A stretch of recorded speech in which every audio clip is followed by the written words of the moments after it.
and welcome to Mission Alive. Have you ever thought of what people think of you when you're walking along the street? Many times when I go out, I have to ask directions. I just don't know which way to go, which corner to turn, which shop to go into. And so I look around for somebody that I can ask. If I see somebody with headphones on their ears, I can't ask them. They won't hear what I'm saying. If I see somebody walking along with a frown on their face, no, I won't ask those. They won't have time to tell me.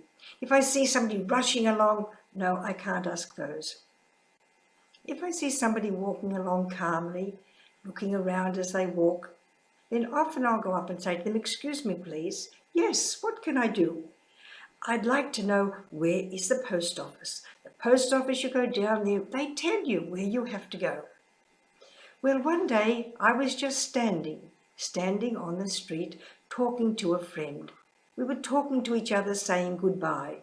We'd been out together for the day. Now she was going home that way and I was going home the other way. So we were just standing there, finishing off the day, saying thank you to each other for what had happened, what we'd done, what we'd talked about. Now it was time to go home.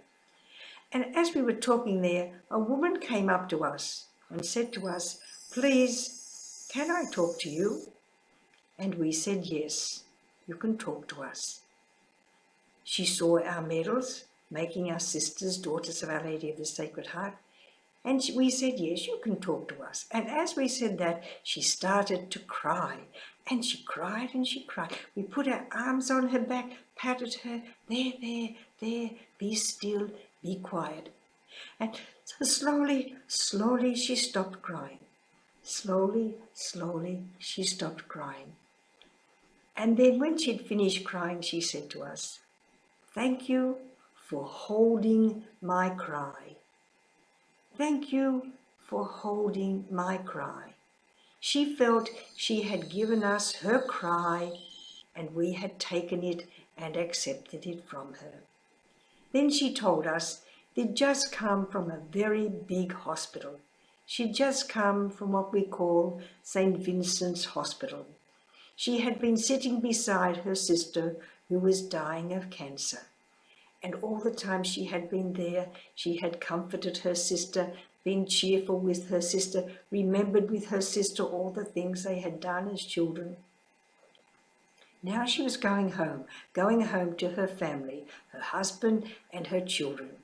Her children would be coming home from school and they would want this and they would want that. "Can I have a cup of milk? Can I have a sandwich? Can I have a biscuit?" Her husband would come home from work tired and weary.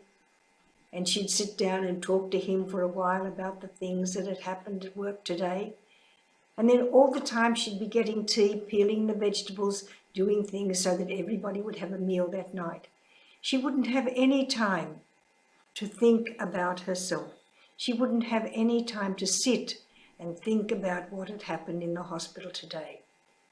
And so here, standing on the street, she gave us her cry. If she'd taken her cry home to her children or her husband, they wouldn't have understood. "I'm too tired to listen to that. Mummy, we don't want to see you sad, we want to see you smiling." So here, Mummy, the wife, had given us her cry, and we had held her cry and listened to her. And we had promised her that yes, we would pray for her and we would pray for her sister. I don't know whatever happened to her sister, whether she died, whether she recovered, because many people do recover from cancer. Whatever happened to her. But I always remember her because she stopped where we were. The way we were standing, the way we were talking to each other, the way we were accepting what each other said, made her feel welcome. Made her feel she could come and talk to us. So, what does your presence in the street tell other people? Would somebody stop you in the street and say, can you tell me the time? Can you tell me where this is? Can you tell me where that is? Would somebody stop you in the street and say, "Please, can you help me?" You know, like Jairus coming up to Jesus, "Please come and help me. Come and help my little daughter."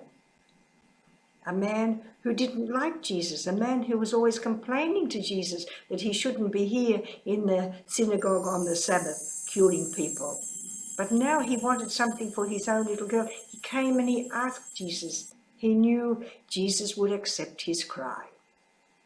The centurion from another country, a pagan, a Roman. And he came and knelt in front of Jesus. Hear my cry. Hear my cry for my servant. The leper who said, if you want to, you can make me clean. Of course I want to, Jesus said. Bartimaeus, Jesus, son of David, have pity on me. Bring him here. Jesus' whole body told people that he was there for them. And so our posture, the way we walk, the way we stand, the way we smile, the way we talk to others, doesn't only influence ourselves and the person we're talking to or the person we're walking with, it helps other people. So see how many people you can help just by the way you walk, just by the way you appear. You're not in a rush, you're not in a hurry, you're just here as Jesus was here. That's our mission, to be here for others. Be here for others this week. Goodbye and God bless now.